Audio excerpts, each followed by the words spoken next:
Ronald Kessler, what does roast beef and the FBI have to do with one another? Has a lot to do with the FBI, and it's also a funny story. An agent in New York wanted to have lunch, and he went around the field office around the corner and went to a deli that he thought was one of those establishments that offers a special deal to FBI agents, either a discount or more food or whatever.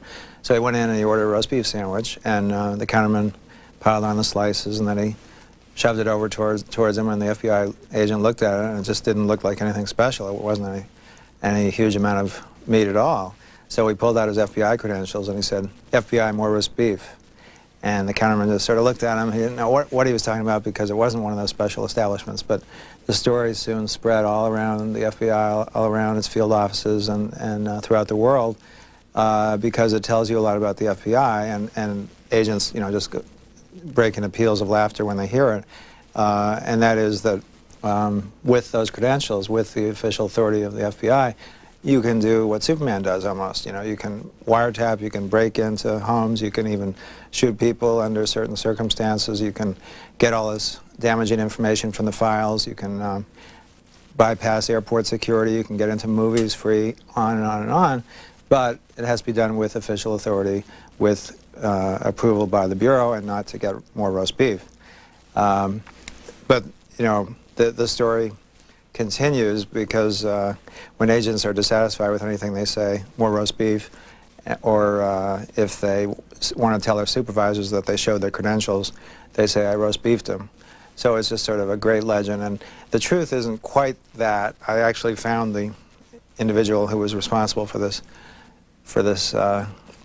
little gambit, and he claims it was actually a corned beef sandwich, and there were a few other details that he says were slightly off, but basically it was a true story.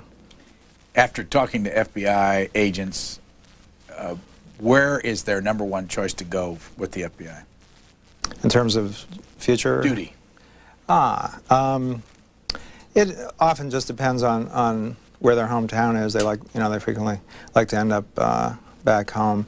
The last place they want to go to is New York because they don't like the violent crime there. Not that they don't want to pursue those kinds of cases, but just in terms of getting mugged on the way to work, it's not much fun, and living costs are high, and some of the most bizarre personnel incidents occur in New York. Because every other chapter or so is about a city in your book, let me just ask you about some of these places and what were the things that got your attention in each place. Let's pick Dallas. Dallas had a wonderful case involving the Banditos, this motorcycle gang that would kill people, engage in drugs, all kinds of things, thefts. And in order to penetrate this, the FBI took over a bar and actually operated it and eventually made a profit. And an agent working undercover was the bartender and supposedly the owner of the bar, and it became a hangout for the Banditos. And so the whole place was wired and video cameras all over, and everything that went on was taped. And they would discuss their deals. They would discuss, you know, when they're going to hijack some truck or even murders that they committed. And every night the agent would dictate reports to another agent, and eventually almost 100 Banditos in 4 or 5 states were arrested as a result of that. But one of the most difficult parts of it was trying to avoid some of the various presents that these Banditos offered the bartender, because they befriended him, and one of the best presents that they could offer was lovely young girls who were sort of part of their harem. Each Bandito would have 4 or 5 girls who would be so-called girlfriends, and so they would want to offer sexual favors to this FBI agent, and he had to try to finesse his way out of it because he couldn't very well do that, but at the same time he didn't want to seem to be you know, a law enforcement type who didn't want to engage in that type of thing. So those are some of the little frustrations that you encounter in the FBI, I guess. Go back in this story in Dallas, to start with. How is that a big office? It's about a medium-sized office. Where's it located? It's let's see. Oh, it's in some nice new part of town. I remember you writing about West End. I mean, did you go there? Yeah. Did you travel to these places? Right. Yeah. Yeah, but you know, it all starts to run together after a while. It's probably not fair for me to pick out you know, specifics in here, but go back to the FBI in a place like Dallas. Do they live well there?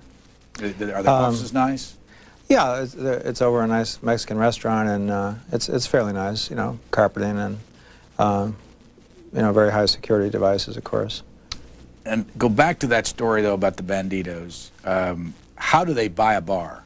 How does the FBI buy? And whose idea was it to do something like that? They had a previous owner who wanted to give it up, and so they made a deal with her whereby she would keep the liquor license in her name, but the FBI would operate it and would assume all liability.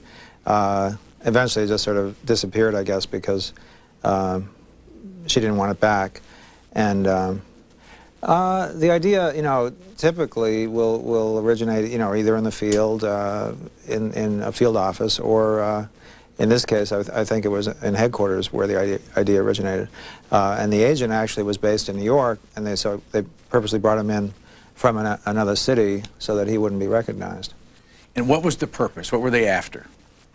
They were after real hard evidence that they could show to a jury that would convict these people. You know, these days, juries are used to seeing videotapes or listening to tape recordings. They don't want to hear witnesses, and a lot of times witnesses are wrong. I mean, the best way is to have basically a sting operation, which is where you can videotape everything that happens. And how did they, I mean, was there an individual that went there and ran it and took over, and as far as everybody that came in there thought he was the owner? Right, it was this one agent who was undercover, and he would have long hair, and he was a real tough guy, and he had a lot of experience in running bars, because before he joined the FBI, he'd actually operated some bars in New Orleans. And the FBI does, in fact, like to get new agents who have some kind of professional background in almost anything, whether it's jewelry or running bars, because that can often be used in these undercover operations. Did you go to this bar? No, by the time I did the book, it was closed. How old a story is this, by the way? I think it went down about 5 or 6 years ago. And you say they put cameras and recording devices. What, if you sat at the bar, all those conversations could be heard? That's right, yeah. Is this legal? Oh yeah, they would get court approval for intercepting conversations in that way. Of course, in this case, since the FBI basically owned it, they could probably do it all by themselves. But whenever they do electronic interception, they get a court order. How many FBI agents are there in the country? There are 10,300 agents, and then about 23,000 total employees, including those agents. What kind of power do they have? Well, it's a lot. You know, it's much more than any local police department for sure, and probably more than most foreign law enforcement agencies, in part because of the tremendous resources that the FBI has. The FBI laboratory, you know, which is so advanced, and the fact that they can call on resources of other law enforcement agencies, Interpol, the CIA. So if anybody's gone overseas, they can track them down that way. There are tremendous techniques that they use, such as profiling of criminal suspects in serial murder or rape cases, where they actually describe in great detail who the subject probably was, and then they actually find that person, which isn't to say that they don't make mistakes, and there are a lot of screw-ups and embarrassing incidents that occur, but overall they're very successful, as we saw in the World Trade Center bombing case recently, and also the fact that they aborted the planned bombing of the UN. Do you have to have a special education of any kind to be an agent? You have to have a 4-year college degree, which is different from a lot of other law enforcement agencies. And then they usually do take people who already have established professional reputations. They've already even been stockbrokers or accountants or lawyers. Was there a time, I just vaguely remember there's a time when either CIA agents or FBI agents had to be either lawyers or accountants? That was one of the many myths under the Hoover regime, that they all had to be accountants or lawyers. In fact, only about roughly the same percentage as today. About 15% of them are lawyers, and about 15% of them are accountants. But again, you know, they really want a diverse background anyway. They don't want all lawyers or all accountants. You mentioned Buck Revell a lot. Who was he? He's still the head of the Dallas field office. He was formerly one of the top high-ranking officials in the FBI for many, many years, and he had a lot to do with bringing the FBI into the modern era after Hoover. He's also known as someone who likes to put a lot of plaques on his wall. He receives a lot of plaques, and so he's sometimes the butt of jokes. When he retired, there were a lot of jokes about that at his retirement party. But he has a really brilliant mind and a tremendous knowledge of the FBI, so he was a great resource. Got any idea whether the FBI likes this book? I think overall the more sophisticated agents like it. They think it's fair, and they've said it's dead-on accurate. In fact, they're amazed at how accurate it is. I think some of the Neanderthal types who still have that Hoover mentality that the Bureau should never be criticized, and the Bureau never does any wrong, or if it does, we certainly don't tell the public about it, will not like it. No coffee? No coffee under Hoover. You know, one of those strange, endless quirks that Hoover had, which was that he didn't allow agents to drink coffee, although clerks and secretaries could have coffee. And so if you did were caught drinking coffee on the job, even outside of the field office, you were transferred frequently, and many agents were. They would all, of course, spend a lot of time trying to circumvent that rule and go far away from the field office to drink coffee, thereby wasting even more time. Why? Well, Hoover, had a lot of things that are very hard to explain, a lot of aspects to his personality. I think there was some idea in his mind that agents had to appear to be these perfect specimens who didn't need to drink coffee, that coffee would be seen as being wasteful or slovenly or just somehow not in the image of the FBI.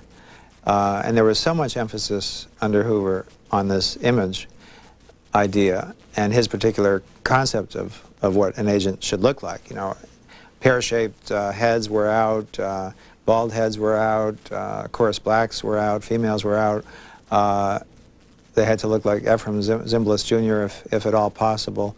And underneath all that image, there was not a lot that the Bureau was doing. The Bureau was spending most of its time trying to catch car thieves and other minor criminals just to generate statistics that they could show to Congress to show how many arrests they made. They were trying to, get bigger budgets, and they were trying to maintain Hoover's position as director. Meanwhile, the really important crimes that only the FBI can address well were being ignored, such as organized crime, political corruption, including members of Congress who were corrupt, even local sheriffs Hoover wouldn't go after, white-collar crime, and even in espionage cases, Hoover confused political dissidents with spying, and so the result was not only that he undermined the rights of Americans by going after political dissidents who had not engaged in criminal behavior, but also didn't do a very good job of catching spies. Could this book have been written if J. Edgar Hoover was still director of the FBI? Absolutely not. I would probably be in some danger if I had written such a book under Hoover. He would have a so-called do not contact list of reporters who had written anything critical about the FBI, and they would not have any help from the FBI whatsoever. And I had done some stories when Hoover was alive in the Boston Herald and even the Washington Post, which Hoover didn't like, about the FBI wiretapping illegally and about the FBI keeping files on members of Congress for blackmail purposes, and that earned some critical comments in my FBI file from Hoover. Have you looked at your file? I have, and What's in there? Little scribbles from Hoover, some of which are indecipherable, but they definitely were not praise. What kind of things are in a file like yours? Well, they were all press-related. He's done this story, or he's working on this story on FBI wiretapping. Do not cooperate. Even here's a photograph of him. In case you see him, this is what he looks like. That sort of thing. Did he think, or did the FBI think that those files would ever be available to the public?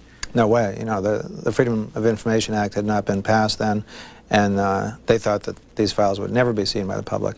Some of them, for example, in the COINTELPRO program that the FBI mounted, which was a method of trying to disrupt political dissidents. What's that mean, by the way? COINTELPRO? Yeah, it was based on the concept that the FBI would use counterintelligence methods in a proactive way to disrupt political dissidents. And counterintelligence methods normally are directed against foreign spies, not against Americans. But there was a break-in in the Media, Pennsylvania office of the FBI called the Resident Agency, and a lot of those files were taken and then they were mailed anonymously to various newspapers, and that started to open up the fact to the public that the FBI had been engaging in these kinds of improper activities. And so that is how some of these files, did in fact get out early on. You mentioned Ephraim Zimbalist Jr. His daughter, Stephanie Zimbalist, is part of your book in Los Angeles, the stalking case. What was that about? She was the victim of one of these typical star stalkers who would become fixated on her and constantly write her letters showing that he actually had trailed her all over the world. And they were somewhat threatening in tone. So she called the FBI herself. She didn't have her famous father do it. In fact, at first, she didn't want her father to know about it. And the Los Angeles office, the FBI, got on the case. They had never before actually gotten involved in star stalker cases. They had thought of it as a local jurisdiction. But the FBI, if it really wants to, can assume jurisdiction almost any time it wants. For example, in the Wayne Williams killings in Atlanta, where all those children were killed, that was a local case. But the mayor and the governor appealed to Carter and to Griffin Bell, the Attorney General, to get the FBI into it, and the FBI made up this reason to get into it, which was that one of the bodies had not been found, and maybe therefore it had been taken over state lines, and so therefore they assumed jurisdiction because of the crossing of state lines. But they knew that the body probably had not been taken over state lines, but they solved the case. In the Zimbalist case, the FBI really got into star stalker cases at that point, and just did a really good job of tracking the suspect, who mentioned too many places where he had been watching the actress, too many hotels. Let me quote him in a postcard. He says, or you quote Gardner here. I'm not sure who Gardner was. She was the case agent, Karen Gardner.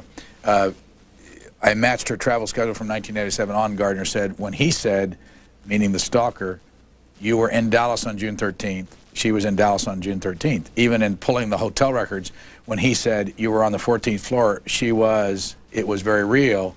How do they, this particular stalker was Stephanie Zimbalist, how long did he stalk her? I think it went over a period of several years, actually, and it started building up, and that's when she started to really get scared. What were the techniques that they used in order to get him? In order to track his whereabouts, they found, they got records from airlines to see if he had been on them and what flights he was on, records from hotels, and they just sort of began to, pull it all together, and it started to point to this one individual who in turn had been involved in some previous law enforcement problem involving threats to, I believe, a professor. So they felt that they had the right person.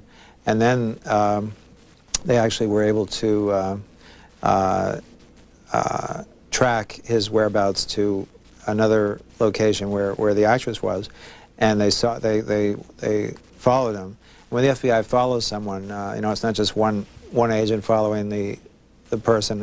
It may be 5 or 6 or 7 agents, and they're dressed in plain clothes, and they may be in ice cream trucks or bulldozers, and they may also have a plane overhead. So there's quite a bit of sophisticated surveillance involved. And they watched this individual mail a postcard in a mailbox, and they were able to open the mailbox, again with court authority, and retrieve the postcard, and sure enough it was a postcard to the actress with more threats.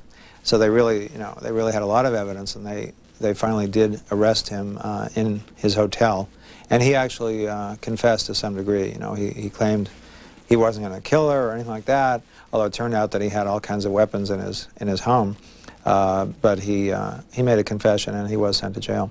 578 agents in Los Angeles, and you say that the bank robbery capital of the world?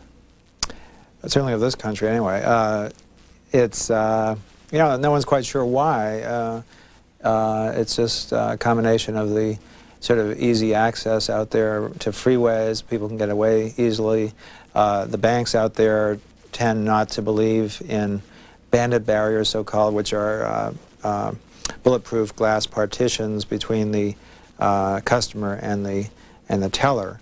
A lot of other banks don't use them either, but especially in California, they like this free and easy attitude. And of course, that's rather silly. The FDIC, which insures banks, requires all kinds of other devices in banks like alarms and vaults, and yet they don't require bandit barriers, which cost a little more money, but not only save money but save lives. The budget for the FBI for a year? Oh, it's roughly $2 billion, and this agent force of 10,300 compares with about 30,000 police officers in New York City. How many directors have there been? Let's see, I guess there have been 5, including the new one. That counting L. Patrick Gray and William Ruckelshaus as acting agents? Actual directors.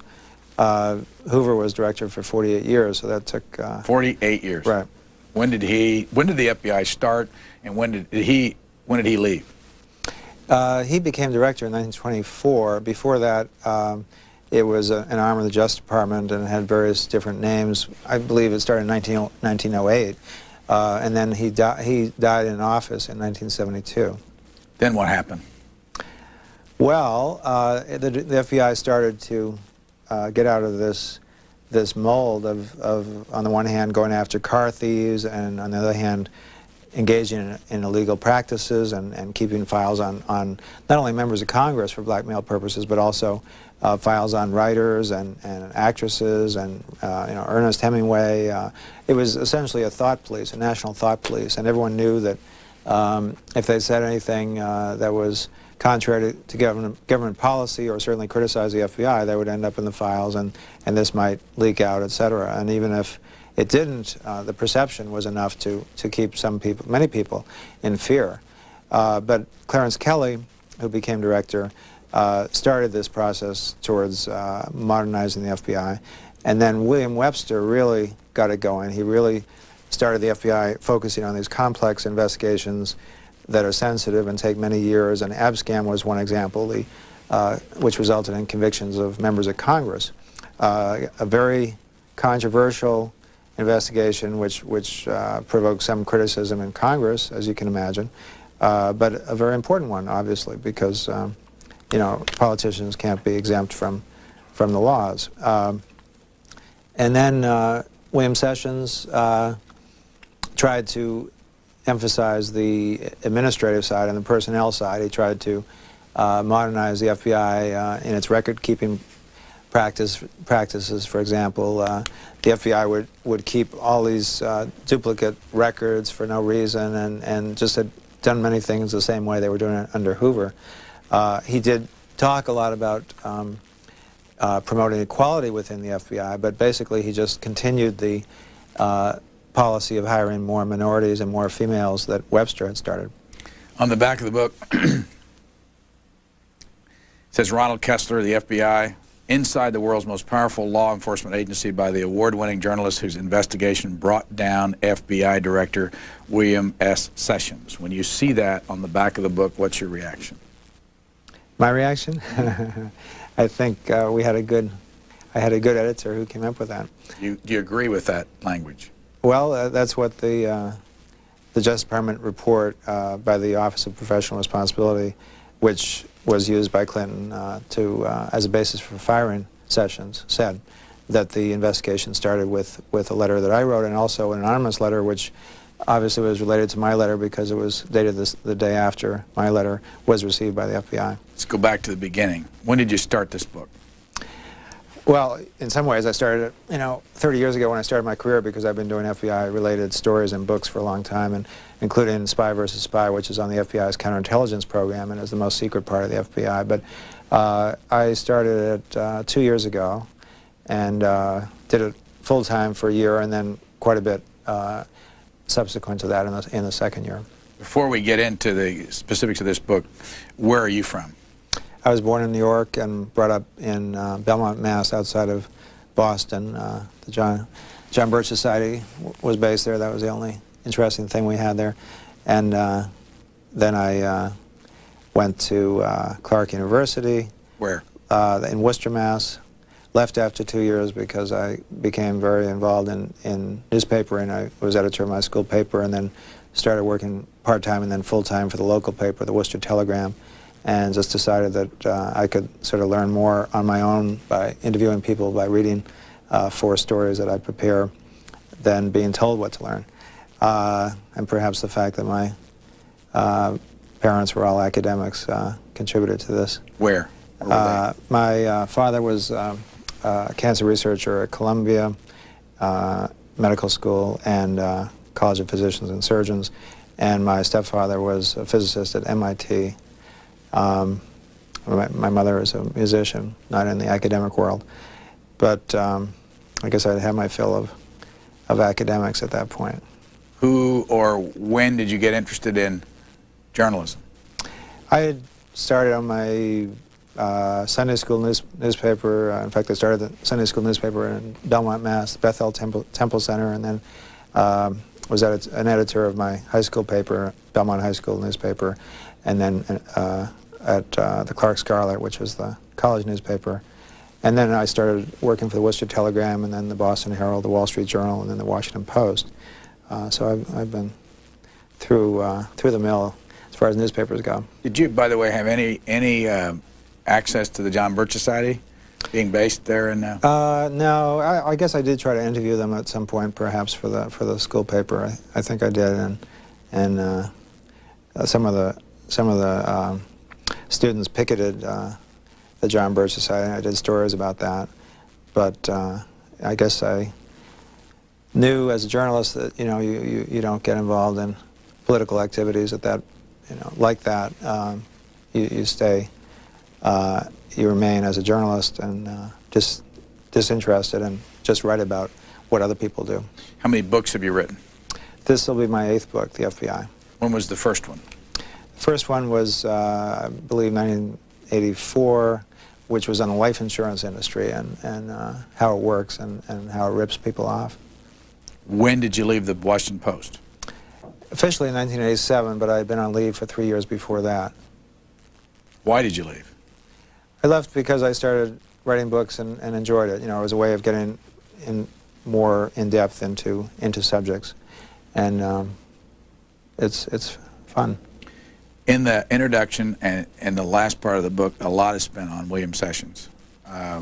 Let's go back to that. When you decided to write this book, where did you start asking for access? I went to the FBI after my agent, Robert Gottlieb, had come up with the idea, and went to the PR people and said, I'd like to do this book, and and they said, oh, great. We went out to lunch, but it turned out that their idea of access was a very limited one, that they wanted to really control the book, and that I would have to go through them before interviewing anybody. They would sit in on the interviews. They would decide who should be interviewed for what subjects, on and on and on. And it was much more, even more restrictive than any other dealings I had had with the FBI. So finally, it all came to a head when it turned out that they heard that I had been interviewing Bill Baker, who was then over the criminal division of the FBI, and that they had not been told about it. Baker had previously written a memo to them saying that they should cooperate, in his opinion, that he had dealt with me a lot, both at the FBI and at the CIA, where he had worked for Webster as his PR person. But they were telling me that I should tell Bill Baker, the assistant director of the FBI, to notify them that he was being interviewed. It was a crazy situation, and so I finally called Baker at home one Sunday. I had dealt with him, on that basis before, and told him what was happening. And in fact, the PR people said, if you do call anybody, including Baker, without telling us, you know, we're not going to cooperate anymore. It was just ludicrous. But I did call Baker and told him what was happening, and he said he'll take care of it. You know, he was is a sophisticated agent and well versed in public affairs, both at the CIA and the FBI, and he said that he realized that if this book were to be credible and read, that it would have to have all the warts, and to have that, as he put it, I would have to be able to test what the FBI tells me by having this free access. So he took care of it. He talked to Jim Greenleaf, who was then Associate Deputy Director, who also had dealt with me before, and they both went to Floyd Clark, who is the Deputy Director of the FBI, and he in turn recommended to Sessions that they really open the doors, and that's what happened. Sessions sent a teletype to all of the 23,000 FBI employees saying that the FBI is cooperating on this book and outlining terms that did give me this free access so that I could call people freely. I didn't have to tell anybody, and I could interview people without PR people being present. It really gave me exactly what I needed to do the book. And they go back to the back of this book, Inside the World's Most Powerful Law Enforcement Agency by the award-winning journalist whose investigation brought down FBI Director William S. Sessions. He gave you the access, unlimited access, and this book then brought him down. How?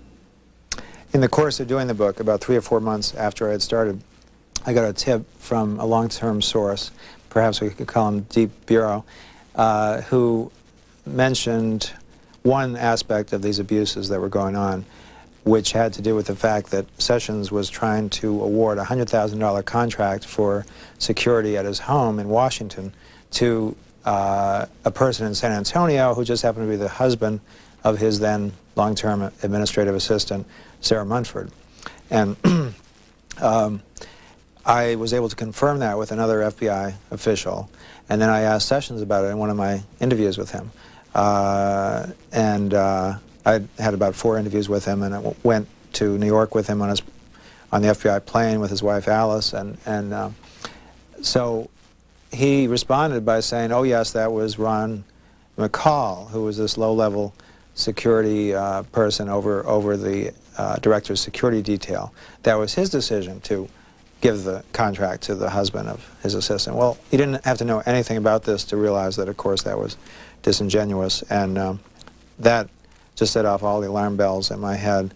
As an investigative reporter for a long time, if anything indicated there was something wrong there, that was it. For the director to claim that it was the decision of this low-level guy to award the sweetheart contract was obviously untrue. So let me just interrupt to go back so we can get it clear. Sarah Munford did what for FBI Director Sessions? She had been his administrative assistant for a long time, even going back to when he was chief judge of the federal court in San Antonio. And she had caused a tremendous number of problems and in the FBI, had abused her authority. She had, and this is part of the abuses that I got into subsequently. She used her FBI credentials to try to get off on a ticket when she was stopped in Texas by a state trooper. And she berated this trooper for even stopping her because she's the assistant to the FBI director. She also continued to register her car in Texas even though she'd been living in Virginia for 5 years working for Sessions. And again, that's a violation of law, and if any FBI agent had done that, they would be severely disciplined. And yet Sessions was aware of it and had allowed it to continue. How do you know he was aware of it? I talked to his wife, Alice, and she said that they were aware of it. They socialized a lot. You know, they saw her car, and there have been, you know, some complaints. In fact, high-ranking FBI officials had brought many of these matters to the attention of Sessions over the years, warning him that if he continues that he might lose his directorship, and he continued anyway. Who would warn a director? Who has the nerve to go in and tell their boss that they got problems? It's done, you know, very, very gently, and not as a big list of all these abuses you're engaging in, but rather, you know, by the way, this is the rule on this matter. Buck Revell had written a letter, a memo to Sessions about the use of the FBI security detail almost as soon as Sessions took over, because Sessions wanted to use the detail to pick up his father at the airport and things like that, and that's an improper use of the detail. It's not a taxi service. And that memo, for example, is in the files. Go back to, you said you went to New York with Director Sessions on his plane? On the FBI plane, right. And his wife was with you? That's right. Did you have to pay for that trip? Yes, unfortunately. What's it cost for you to ride with the FBI director? I paid the shuttle price from Washington to New York. Why did he take you with him? I had asked to go on a trip with him, just to depict how he takes his trips, what he does, etc. In this case, he had given out awards to FBI agents in New York. One female agent had almost single-handedly warded off some thugs who were armed, who were after some New York City detectives, for example. I came up with a number of other methods of getting inside the Bureau, like sitting in on Sessions meetings with his assistant directors at a breakfast meeting, and I went to see a wiretap room where they monitor conversations, and also a secret FBI airport where they keep their little Air Force, which is used for surveillance. And they let you see all this? They did. Why were they letting you do this? I was sly, I guess. Well, why do you think they were letting you do this? I mean, didn't you have questions all along that said, this has never happened before, no reporter's been here before? You know, it was a combination of things. I think it was, which frequently happens when you do a book, where you want the cooperation of the subject, but you also want to remain independent, and what you do is you try to get enough access so that they realize that they might as well cooperate more because they'll look better, but at the same time, if there's anything that's improper, presumably you'll find it.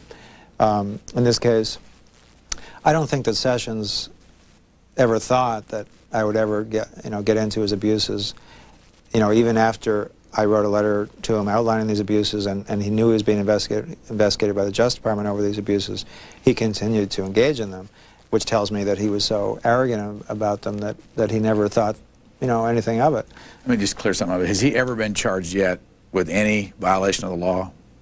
He's not been charged criminally, but the Justice Department is billing him $30,000, which can be collected in a civil action if necessary, for some of these matters, namely the use of the FBI plane for personal trips, and also the installation of a $10,000 fence on his property, which was supposed to be for security and was paid for by the taxpayers as a security device, but in fact did not enhance security at all.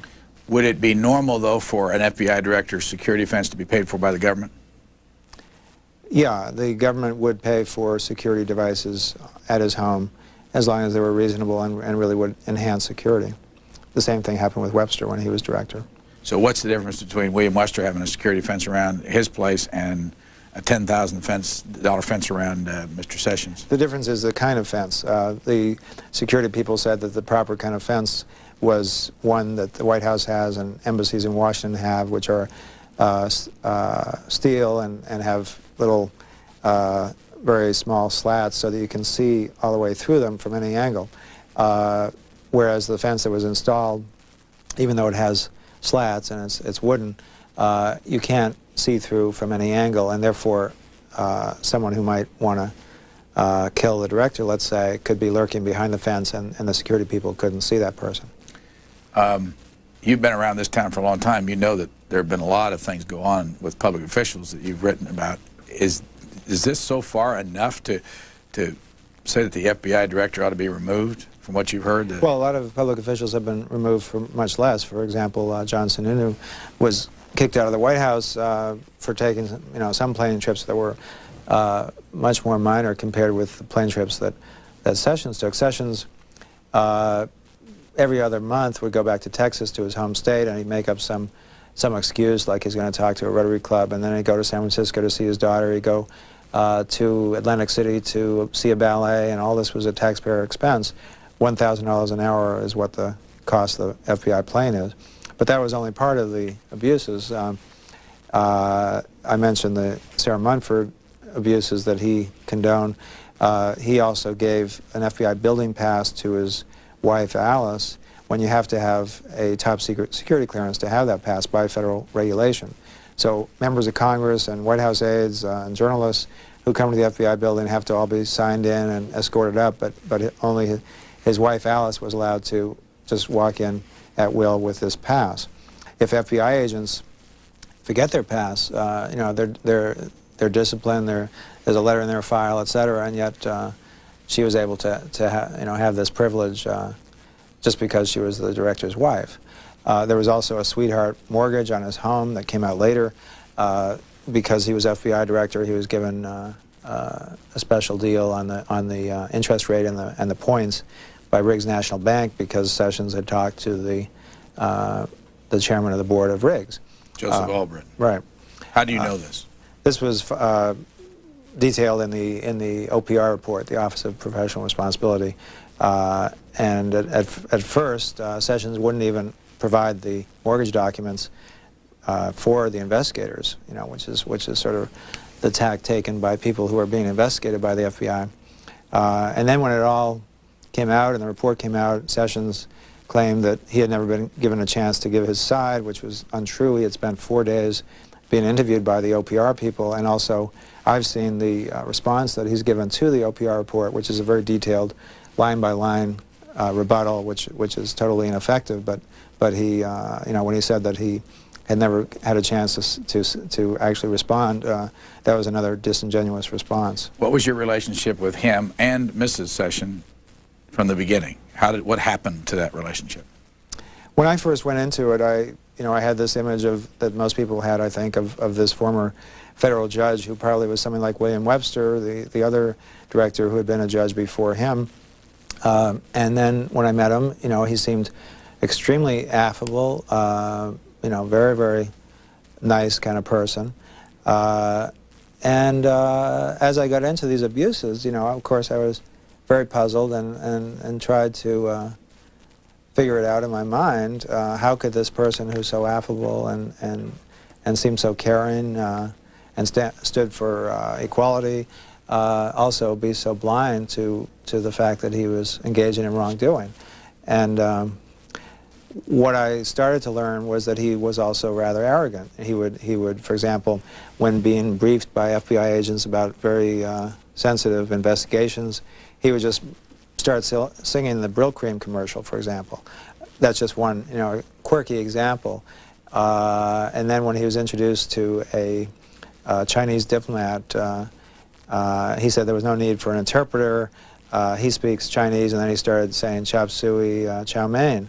You know, I think that indicates arrogance, and there was a certain nastiness to him, I thought, because when he finally did respond to my letter outlining these abuses, and he wouldn't comment on them or answer any questions, but he bawled me out for looking into these matters at all or any embarrassing matters at the FBI. He started comparing himself with some of the other directors, and he said that other directors' wives had been sick or had died, that William Webster's wife, Drew, you know, had died. Well, she died. You know, he apparently was criticizing Webster because his wife had died, and Clarence Kelly, the other director, because his wife was sick.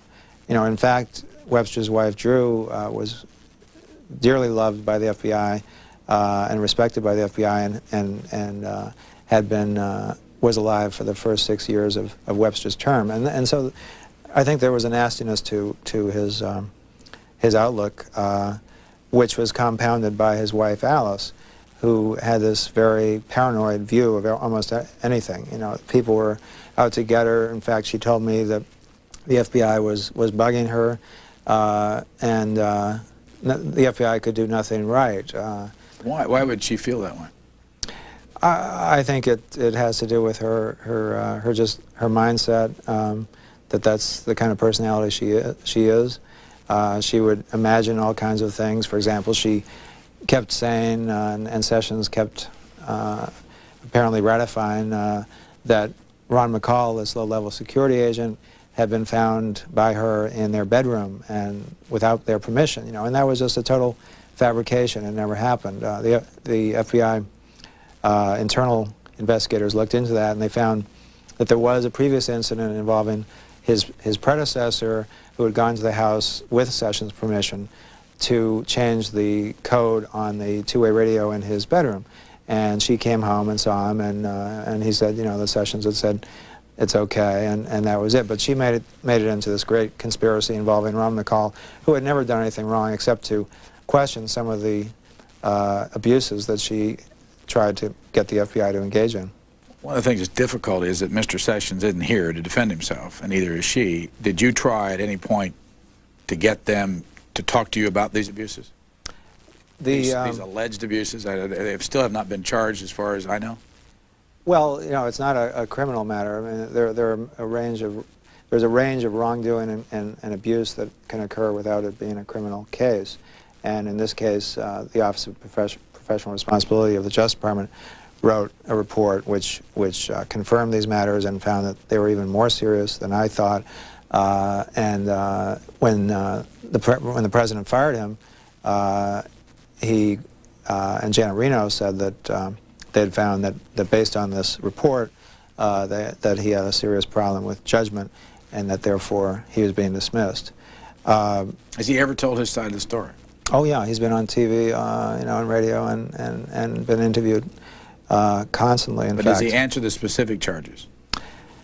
Well, he's addressed them. He's been asked about them. I don't think, you know, in my opinion, that he actually has answered them honestly. He's come up with all these excuses. He's claimed that it was a great cabal that was out to get him. It was either the Democrats or the Republicans, or it was Hooverites in the FBI, or bigots, or me, who was being used as a dupe and a pawn of these Hooverites, and it's all fabrication. What did he do when he left?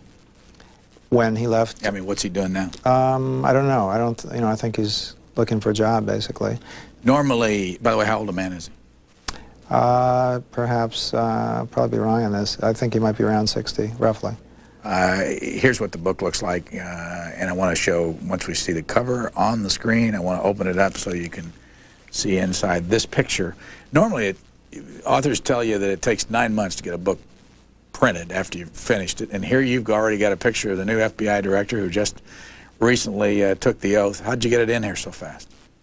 I had really finished the manuscript a year before, but then I kept updating it and adding to it quite extensively, including 5,000 words on the Waco incident alone. And then it was already in bound galley form when Clinton fired the director. So at that point, the publisher Pocket Books decided to crash it and bring it out within 3 weeks. And within a day or two, I wrote an additional portion, which was another, I think, 2,000 or 3,000 words about the firing. We put in the latest photographs, and 3 weeks later, it was in the bookstores. Is that, I mean, is that the quickest you've ever had any book published? Oh yeah, you know, I am used to this very long gestation period, which is frustrating for a former newspaper reporter. Of course, ideally, I would have liked to have had all these abuses in my book and have it all come out at the time the book comes out. That's what, you know, the normal situation would be. But what happened was that after I wrote this letter, the 10-page letter, which I wrote because Sessions didn't initially want to be interviewed about the abuses, and the PR people said, well, at first, well, this isn't really important enough to bother the director with, and then they said, well, write this letter outlining what you want to talk about, and then we'll see about an interview. So I wrote this 10-page single-spaced letter outlining the abuses, sent it to the FBI PR people. Unbeknownst to me, they turned it over to the Justice Department for investigation the very same day, and that's what started the investigation. Sessions did finally meet with me, but didn't discuss, you know, the specifics, wouldn't answer the questions. Obviously, that would have been an opportunity for him to give his side and to stop the abuses, but he didn't. He continued. And then Sam Donaldson, last October, broke the story on ABC of the fact that the Justice Department was investigating Sessions. So it all came out then, or at least that portion of it came out then. How did Sam Donaldson get the story?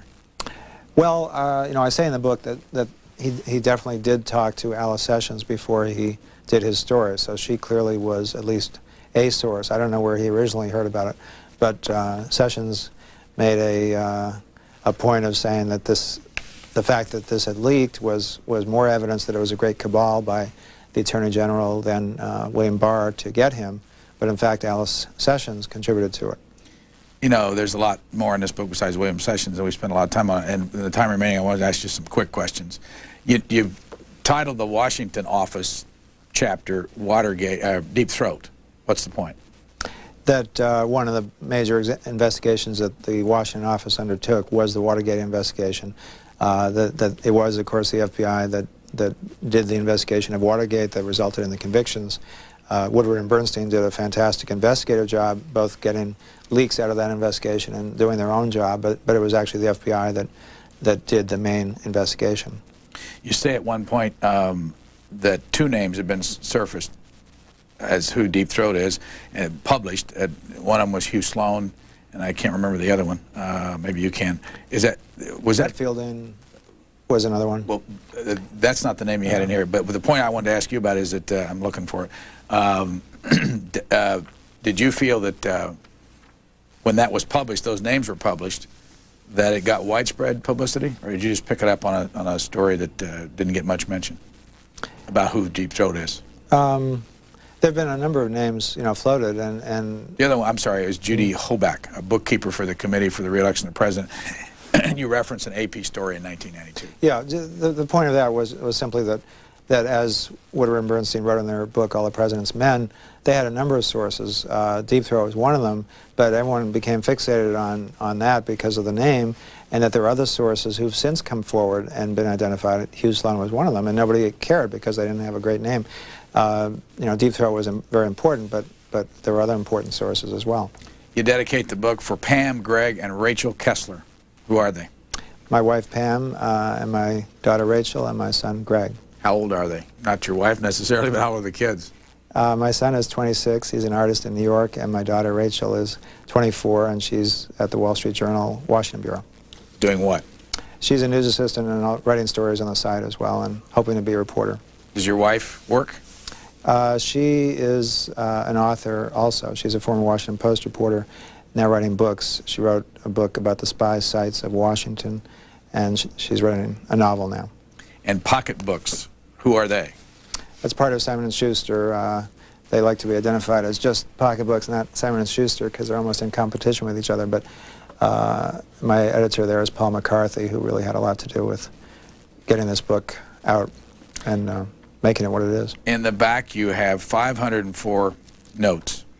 You did it in kind of a different way. I mean, you actually go from 1 to 504 instead of doing it by chapter. Was that your idea? Yeah, and with WordPerfect, it's much easier to just go like that chronologically, and I think it's easier for people to pick out the notes that way. How many interviews did you do for this book? There were 314 people interviewed, mostly agents who were current, some former agents, some other employees as well. Did you interview them on audio tape? Yes, everyone except for a few very sensitive ones were tape recorded with people's permission. What did you do with the tape? It's in a bank vault. What are you going to do with that? I usually keep it for several years and then re-record for the next book. Is there another book underway already? Yes, but if you don't mind, I'd like to keep that quiet. It's about another very secretive, very powerful institution, and it'll be out next year. And investigative reporting obviously is your thing. Do you have any idea where you first got interested in that part of journalism, investigative reporting? I recall, my Temple newspaper doing a story about the blue laws of Massachusetts and quoting a number of clergymen as saying that even they didn't think that they were necessary. And I remember that as being something that I liked to do because it contributed to public understanding, perhaps would lead to some reforms, got to the heart of the truth in this particular case, and so that was a very minor example. And then when I was on my college paper at Clark, I did a story about discrimination against blacks. They were called Negroes in those days, in rental housing, and to do that I would call various people who had advertised their homes for rent, and I would say, is it still open, they would say yes, and I would say, by the way, my roommate is black, is that a problem? And 60% said yes, that would be a problem. And that led to quite a few investigations in Massachusetts, and so things like that sort of whetted my appetite. I like to get involved in controversial things, but more so to get to the truth. One of the things that I, new thing that I learned in here, and explain it, was that if you're an agent and you're gaining access to, I'm not sure what building or what place, you look into something and they read your eyes? What's that? It's an optical scanner which detects the pattern of blood vessels in your eye, I guess in the retina or someplace, and each person has a unique pattern. So they record that in the computer, and then in order to gain access to the building, you look into a little optical piece which senses the same pattern, and if you're the same person, it lets you in. There's a lot more, and we only have a minute. Can you give us, to finalize this, your attitude about the FBI after spending all this time looking into how it operates? I have a greater appreciation both for the successes and for the problems and the negative aspect. Before I'd started this book, I thought they did a pretty good job, but I wasn't aware of all the personnel problems, ranging from agents who would go to wife-swapping parties and sex clubs in Miami who were married to each other, to a polygraph examiner who fabricated the reports of his examinations, and also an FBI agent who was a safecracker for the FBI but was found in the credit union of the FBI at headquarters after hours with the vault open and failed a lie detector test on whether he was there to break in and take the money.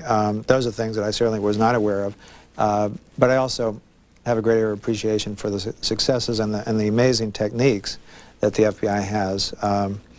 For example, they're taught in training to look for certain body language that might indicate whether a person is lying or not, and I've tested it, and I think it generally seems to work. And that is, if you ask a right-handed person a question and that person looks to the right, invariably he's genuinely trying to tell the truth. And if you ask someone, who is your second or third grade teacher in school, they'll search their mind and they'll go off to the right if they're right-handed. If they're left-handed, it's the opposite.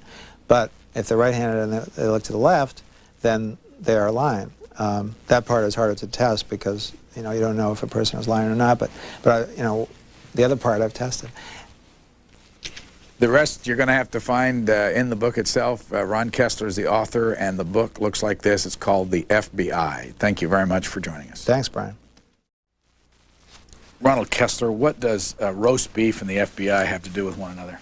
It has a lot to do with the FBI, and it's also a funny story. An agent in New York wanted to have lunch, and he went around the field office around the corner and went to a deli that he thought was one of those establishments that offers a special deal to FBI agents, either a discount or more food or whatever. So he went in and he ordered a roast beef sandwich, and the counterman piled on the slices, and then he shoved it over towards him, and the FBI agent looked at it, and it just didn't look like anything special. It wasn't any huge amount of meat at all. So he pulled out his FBI credentials and he said, "FBI, more roast beef."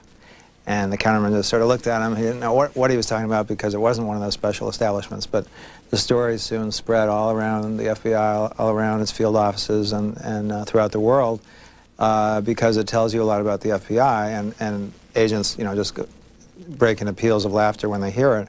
And that is that with those credentials, with the official authority of the FBI, you can do what Superman does almost. You can wiretap, you can break into homes, you can even shoot people under certain circumstances, you can get all this damaging information from the files, you can bypass airport security, you can get into movies free, on and on and on. But it has to be done with official authority, with approval by the Bureau, and not to get more roast beef. But, the story continues because when agents are dissatisfied with anything, they say, "More roast beef," or if they want to tell their supervisors that they showed their credentials, they say, "I roast beefed them." So it's just sort of a great legend, and the truth isn't quite that. I actually found the individual who was responsible for this little gambit, and he claims it was actually a corned beef sandwich, and there were a few other details that he says were slightly off, but basically it was a true story. After talking to FBI agents, where is their #1 choice to go with the FBI? To this FBI agent, and he had to try to finesse his way out of it because he couldn't very well do that, but at the same time he didn't want to seem to be you know, a law enforcement type who didn't want to engage in that type of thing. So those are some of the little frustrations that you encounter in the FBI, I guess. Go back in this story in Dallas. To start with, how is that a big office? It's about a medium-sized office. Where is it located? It's, let's see. Oh, it's in some nice new part of town. I remember you writing about West End. I mean, did you go there? Yeah. Did you travel to these places? Right. Yeah. Yeah, but you know, it all starts to run together after a while. It's probably not fair for me to pick out you know, specifics in here, but go back to the FBI in a place like Dallas. Do they live well there? Are their offices nice? Yeah, it's over a nice Mexican restaurant, and it's fairly nice. You know, carpeting and you know, very high security devices, of course. And go back to that story though about the banditos. How do they buy a bar? How does the FBI buy it? And whose idea was it to do something like that? They had a previous owner who wanted to give it up, and so they made a deal with her whereby she would keep the liquor license in her name, but the FBI would operate it and would assume all liability. Eventually it just sort of disappeared, I guess, because she didn't want it back. And the idea, you know, typically will originate, you know, either in the field, in a field office, or in this case, I think it was in headquarters where the idea originated. And the agent actually was based in New York, and they purposely brought him in from another city so that he wouldn't be recognized. And what was the purpose? What were they after? They were after real hard evidence that they could show to a jury that would convict these people. You know, these days, juries are used to seeing videotapes or listening to tape recordings. They don't want to hear witnesses, and a lot of times witnesses are wrong. I mean, the best way is to have basically a sting operation, which is, in terms of future... Duty. It often just depends on where their hometown is. They they frequently like to end up back home. The last place they want to go to is New York because they don't like the violent crime there. Not that they don't want to pursue those kinds of cases, but just in terms of getting mugged on the way to work, it's not much fun, and living costs are high, and some of the most bizarre personnel incidents occur in New York. Because every other chapter or so is about a city in your book, let me just ask you about some of these places and what were the things that got your attention in each place. Let's pick Dallas. Dallas had a wonderful case involving the Banditos, this motorcycle gang that would kill people, engage in drugs, all kinds of things, thefts.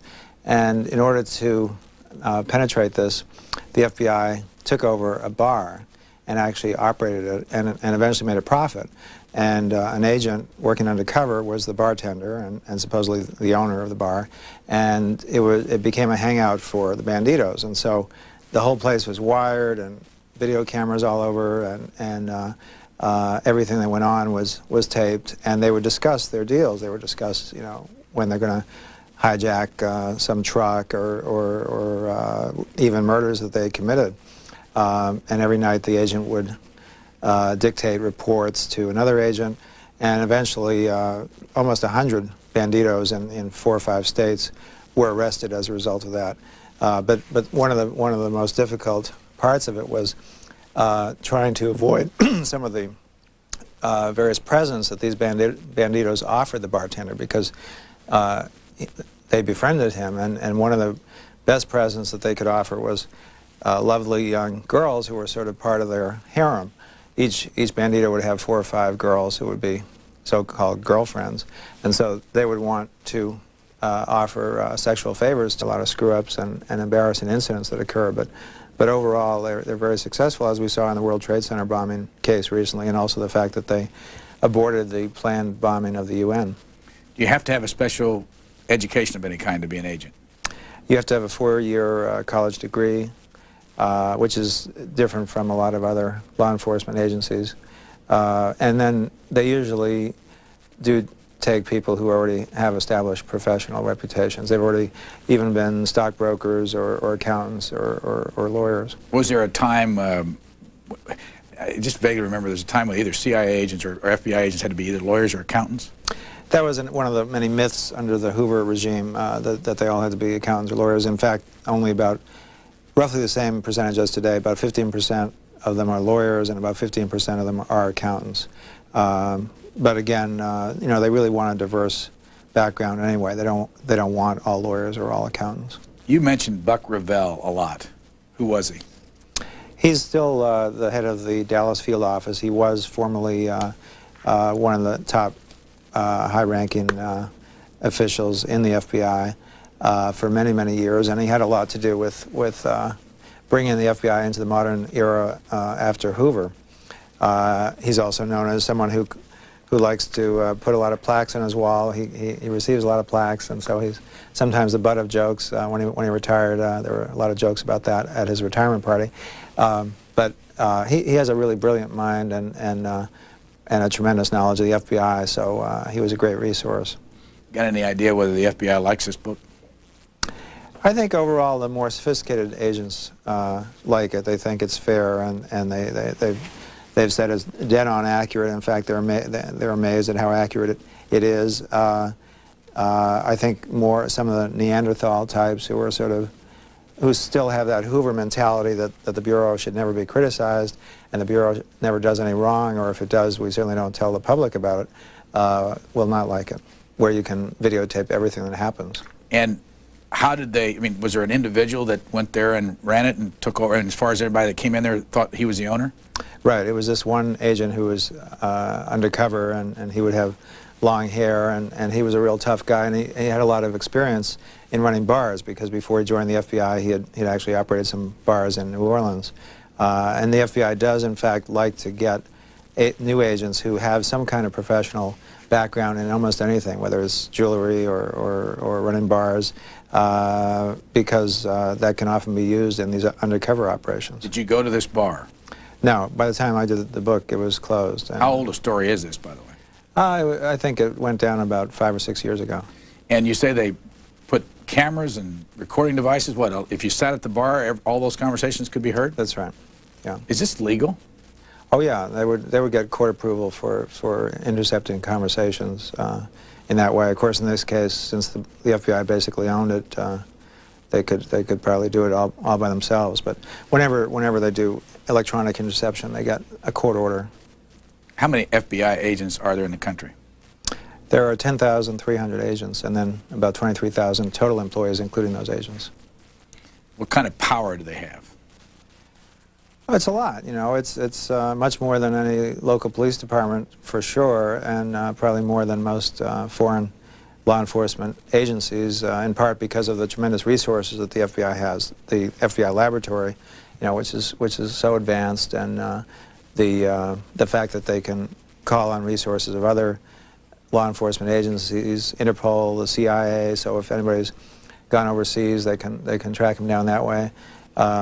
There are tremendous techniques that they use, such as profiling of criminal suspects in serial murder or rape cases, where they actually describe in great detail who the subject probably was, and then they actually find that person, which isn't to say that they don't make mistakes, and they're